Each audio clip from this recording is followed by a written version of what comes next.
بسم اللہ الرحمن الرحیم الحمد للہ رب العالمین والعاقبۃ للمتقین والصلاة والسلام علی حبیبہ وخیرتہ حافظ سرہ ومبلغ رسالاتہ ابی القاسم محمد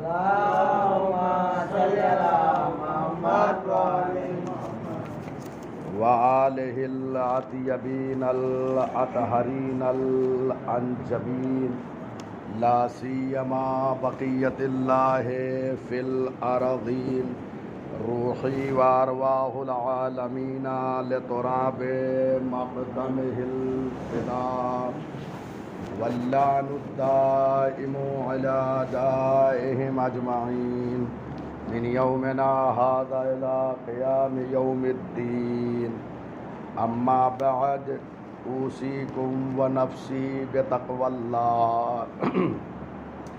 ایک بار پھر آپ کو اور اپنے نفس کو تقوی الہی کی نصیحت کرتا ہوں۔ یہ دوسرا خطبہ میرا مختصر ہوتا ہے اور میرا یہی وتیرہ رہا ہے کہ بہرحال چونکہ پہلے خطبے میں لوگ زیادہ متوجہ ہوتے ہیں اور دوسرے خطبے میں بعض کا تو وضو بھی ٹوٹنے لگتا ہے، آنکھیں بند ہو جاتی ہے، نیند غالب آ جاتی ہے، اس لیے پہلے خطبے میں جو میسج ہوتا ہے، پیغام ہوتا ہے، وہ دینے کی کوشش کرتا ہوں۔ بہرحال یہ بھی جو ہے خطبہ دوم اس کو سماعت فرمائیں اور دونوں خطبوں کو بغور سننا چاہیے۔ یہ جو 2 رکعت نماز جمعہ ہم پڑھتے ہیں، یہ 2 رکعت جو ہے ظہر کی 4 پڑھتے ہیں، اس کے عوض میں یہ 2 خطبہ ہے، لہذا اس کو بھی نماز میں آپ ادھر ادھر دیکھتے ہیں نہیں دیکھتے ہیں، لہذا خطبے میں بھی خوب متوجہ رہا کریے کیونکہ اس کے عوض میں ہے۔ بہرحال امام حسین علیہ السلام جب 72 نفوس قدسیہ نکلے ہیں، لوگوں نے امام معصوم کا ساتھ نہیں دیا ہے، افسوس کا مقام ہے یہ نہیں، لیکن کیسے لوگ تھے جو نواسۂ رسول کو دیکھ رہے تھے، اعجاز کو دیکھ رہے تھے، ان کی منزلت کو سمجھ رہے تھے، ان کے مقام کو سمجھ رہے تھے، لیکن ساتھ نہیں دیا۔ 72 لوگ آج تاریخ کے دامن میں محفوظ رہ گئے، آج ان کو سلام کیا جاتا ہے، لیکن وہ جو ایک بڑا لشکر جو ہے یزید کا آیا تھا، کتنے تو ایسے ہیں ان میں نام بھی نہیں جانتے لوگ کہ کون آئے تھے، اور جو آئے تھے ان کے پیچھے جو ہے قیامت تک کی لعنت بھی لگ گئی ہے۔ تو آپ ملاحظہ فرمائیں کہ یہ کردار سازی انسان کرے، یعنی کربلا اب بھی آباد ہے، کربلا مسلسل چل رہی ہے، کربلا کا سفر جاری ہے۔ کربلا صرف سن 61 ہجری کے لیے نہیں تھی، کربلا آج بھی باقی ہے۔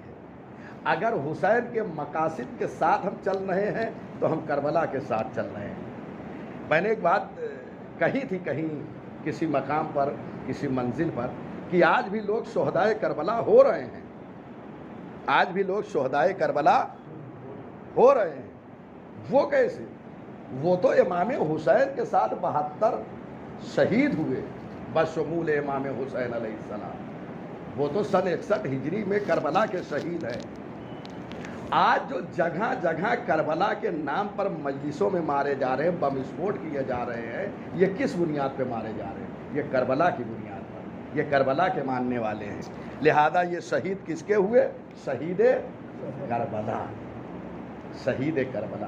دوستو بہت بڑی نعمت ہے، اس میں آنے کے بعد امام حسین سے وابستہ ہونے کے بعد یہ نہ دیکھو کہ ہمارے پاس دولت ہے دنیا کی یا نہیں، یہ دیکھو ایمان تمہارا صالح ہے۔ زندگی گزر جائے گی سب کی، لیکن ایمان بہت بڑی دولت ہے۔ ہر ایک مالدار ہے جو سرکار سید الشہداء سے وابستہ ہے، یہ ہمیں دولت چاہیے۔ یہ تو دنیا کا نظام ہے کہ بہرحال جو جتنی زحمت کرے گا اس کے پاس مال آئے گا۔ میں نے عرض کیا توکل کا معنی یہ نہیں ہے، ایک جملہ کہہ دوں یہاں پہ اس خطبے میں بھی، توکل کا معنی یہ نہیں کہ ہاتھ پہ ہاتھ رکھ کے بیٹھے رہے اور اللہ پہ بھروسہ کر رہے ہیں، جی نہیں، ایسے وہ رزق نہیں پہنچائے گا۔ آپ جو ہے زحمت کیجیے۔ اسلام بیکار بیٹھنے والوں کو دوست نہیں رکھتا ہے، ایک روایت سنو، القاد لعیالہ کالمجاہد فی سبیل اللہ، جو اپنے بچوں کے لیے تلاش رزق کے لیے نکلتا ہے نا، اسے اللہ کیا ثواب دیتا ہے؟ جو ایک مجاہد فی سبیل اللہ کو ثواب دے رہا ہے، جو اللہ کی راہ میں جہاد کر رہا ہے، جو اس کو ثواب مل رہا ہے۔ ایک انسان کاروبار کر رہا ہے، بزنس کر رہا ہے، تجارت کر رہا ہے، وہ ثواب اس کو دے رہا ہے جو یہ کام کر رہا ہے۔ تو اس کا مطلب یہ کہ جو اسلام میں آ کے کام کو اہمیت دیتا ہے، اسلام اس کو اہمیت دیتا ہے۔ آپ بیکار بیٹھے رہیں گے تو اسلام کی نظر میں آپ کی کوئی اہمیت نہیں ہے، اور اگر جائیں گے تو ثواب کیسا ہے؟ کل مجھے، میرا جملہ نہیں ہے کہ بھائی صاحب کو پکڑ لیا جائے، آپ نے جو ہے ایک جملہ ہمارے اوپر کس دیا، میں کسی پہ خدا نہ کرتا، کبھی میرا یہ منشا نہیں ہوتا ہے بخدا کہ میں کسی مومن کو کبھی ٹارگٹ کروں، میرا بالکل نہیں ہوتا۔ میں مومنین کو گلے لگاتا ہوں، سمجھاتا ہوں، ساری چیزیں بتاتا ہوں۔ ایک انسان کو، ایک مولوی کو، ایک عالم کو ہونا بھی ایسا چاہیے، جیسے ایک ڈاکٹر ہوتا ہے مہربانی سے پیش آتا ہے، ویسے ایک عالم کو عوام سے پیش آنا چاہیے، محبت سے، تب ان کا علاج ہوگا۔ اگر روح کسی کی بیمار ہو جاتی ہے تو ڈاکٹر، آپ نے دیکھا کہیں کسی مریض کو اگر جسمانی مریض ہو گیا ہے تو غصے سے علاج کر رہا، مسکراتا کہتا ارے آپ کو تو کچھ ہوا ہی نہیں ہے، آدھا مرض ایسے ہی غائب ہو گیا، آدھے کا علاج کر دیتا ہے۔ یہ نفسیاتی علاج آدھا ہوتا ہے کہ آپ کو تو کچھ ہوا ہی نہیں، آپ مریض ہی نہیں ہے، ارے اٹھیے آپ، یہ جملے ہوتے ہیں نہیں۔ ایک عالم کو میں اس کو نہیں تسلیم کرتا جو عالم ہونے کے بعد لوگوں پہ غصہ کرتا ہو، ناراض کرتا ہو۔ عالم بنتا اسی لیے کہ یہ ساری چیزوں کو دور کر کے آئے، اس لیے کہ اسے امت کو سمجھانا ہے، لہذا پہلے ساری چیزیں اپنے اندر پیدا کرے۔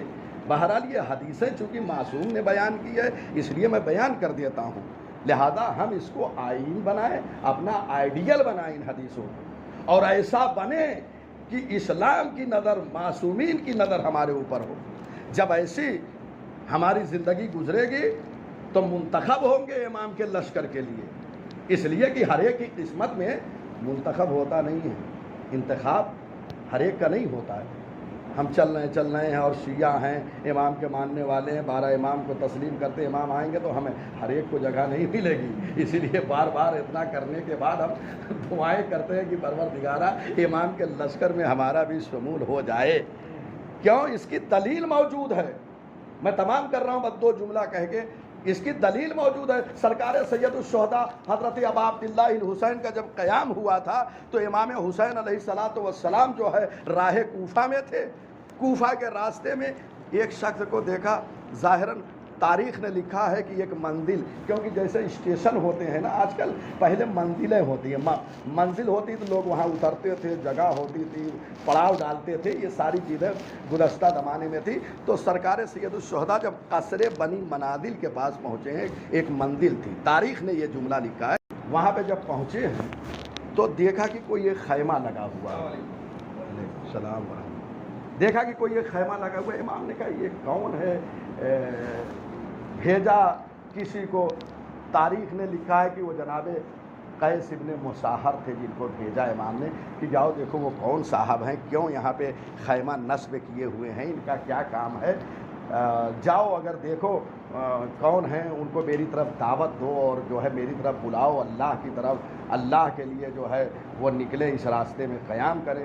بہرحال وہ قیس تشریف لے جاتے ہیں، جانے کے بعد دیکھا تو تاریخ نے نام لکھا ہے عبید اللہ ابن حر جعفی، یہ تاریخ نے نام لکھا ہے، عبید اللہ ابن حر جعفی خیمہ زن ہیں، اس کے اندر بیٹھے ہوئے ہیں، اور کہا کہ دیکھو فرزند رسول اللہ نے قیام کیا ہے، وہ کربلا تشریف لے جا رہے ہیں، تمہیں اپنی طرف دعوت دی ہے، تم چلو امام کے ساتھ ملحق ہو جاؤ۔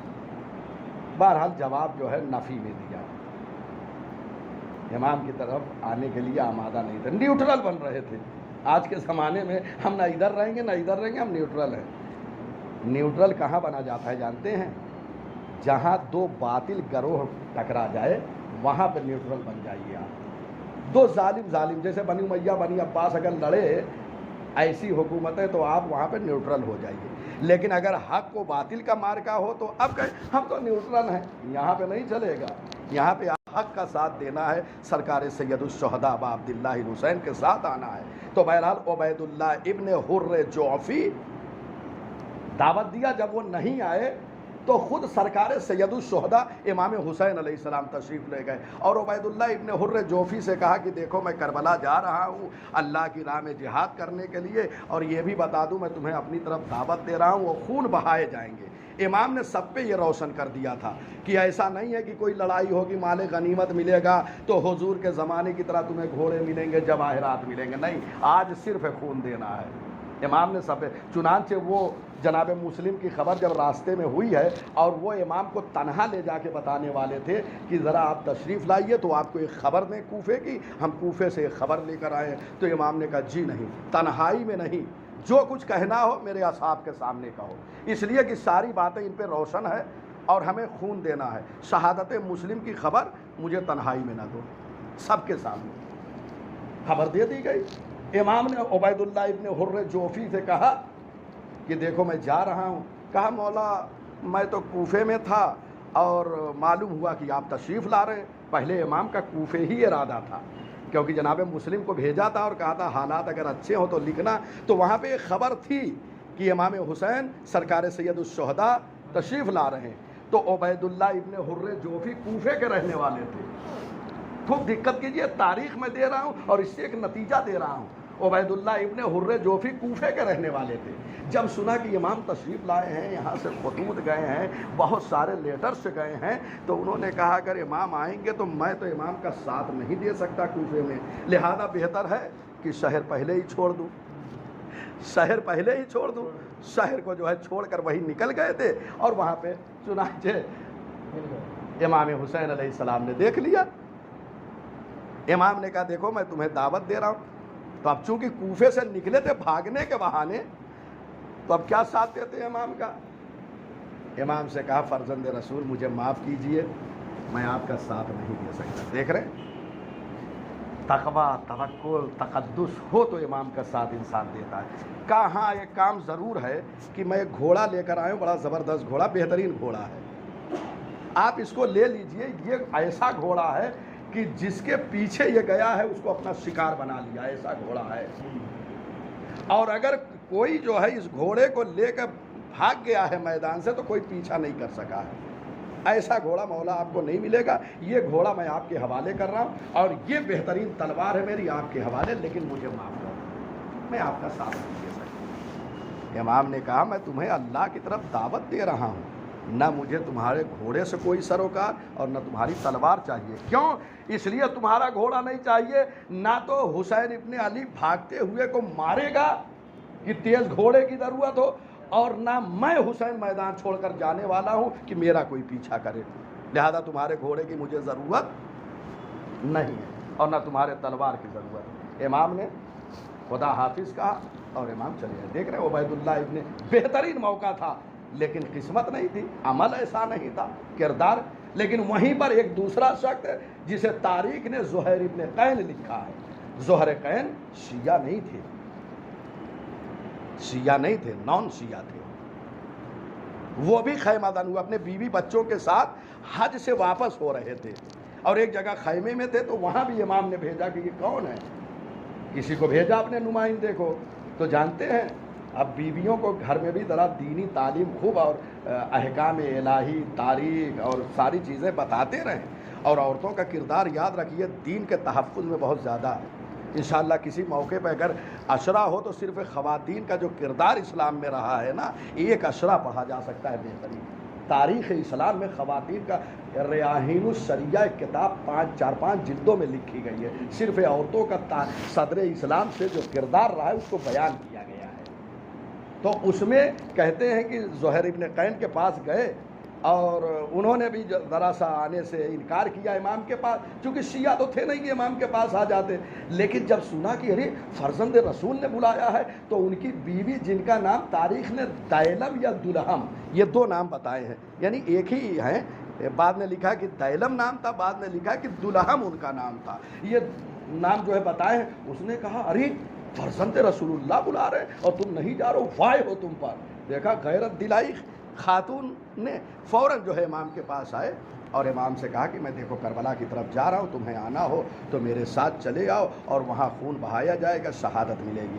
اپنے مذہب کو چھوڑ دیا، اپنے مذہب کو چھوڑ دیا، شیعہ نہیں تھے، غیر شیعہ تھے، اور امام حسین کی دعوت پہ لبیک کہی، اور اس کے بعد امام حسین جب وہاں سے واپس آئے تو اپنے جو ساتھی تھے حج سے واپس ہو رہے تھے، کہا خدا حافظ، میں جا رہا ہوں، جس کو آنا ہو میرے ساتھ چلا جائے۔ بیوی کو 2 باتیں لکھی ہے تاریخ نے، بیوی سے کہا تم بھی چلے جاؤ کوفے، اور بعد نے لکھا ہے کہ طلاق کہا میں تمہیں دے رہا ہوں، تم چلے جاؤ، اس لیے کہ مشکلات میں گرفتار ہوں گا، تم کوفے اپنے بھائیوں کے ہاں چلے جاؤ، میں حسین ابن علی کے ساتھ جا رہا ہوں۔ یہ حسین ابن علی ہے، مظلومیت حسین ابن علی پہ زہیر نے جا کر اپنی جان کا نذرانہ پیش کر دیا۔ خدا کی بارگاہ میں یہی دعا ہے کہ پروردگارہ ہمارے اعمال ایسے بنا دے کہ جب وقت کے حسین جو پردے غیب میں تشریف لائیں تو ہمارا ایسا کردار ہو کہ اگر امام ہمیں مدد کے لیے بلائیں تو ہم آمادہ رہیں، ایسا نہ ہو پروردگارہ کہ ہم جو ہے جانے میں کوتاہی کریں۔ پروردگارہ تجھے واسطہ ہے محمد و آل محمد کی عظمت کا، ہم سے عبادت کو قبول فرما، اے اللہ ہماری عزاداری کو ہم سے قبول فرما۔ پروردگارہ تجھے واسطہ ہے محمد و آل محمد کی عظمت کا، مزارات مقدسہ کی حفاظت فرما، شیعان علی ابن ابی طالب کی حفاظت فرما۔ پروردگارہ ظالمین جو تیری مخلوق پہ ظلم کر رہے ہیں انہیں نیست و نابود فرما، اے اللہ جو بے روزگار ہیں انہیں روزی سے لگا دے، جو برسر روزگار ہیں رزق و روزی میں مصروف ہیں ان کے رزق میں برکت عنایت فرما، اے اللہ ہمیں احکام شریعہ پہ عمل کرنے کی توفیق عنایت فرما، یا اللہ ہماری اموات کو بخش دے، جنہیں بخش دیا ان کے درجات عالی فرما، اے اللہ جو بیمار ہیں انہیں شفائے کاملہ و عاجلہ عنایت فرما۔ پروردگارہ جو ناقد خدا ہیں جن بچیوں کے رشتے نہیں آ رہے ہیں ان کی قد خدائی فرما۔ پروردگارہ تجھے واسطہ ہے محمد و آل محمد کی عظمت کا، جو لاولد ہیں انہیں عزاداری اب عبداللہ الحسین کا واسطہ اولاد صالحہ عنایت فرما دے۔ پروردگارہ آخری امام کے ظہور میں تعجیل عنایت فرما، ہمیں آقا کے آوان و انصار میں شامل فرما۔ بسم اللہ، اقامت کرو بیٹا۔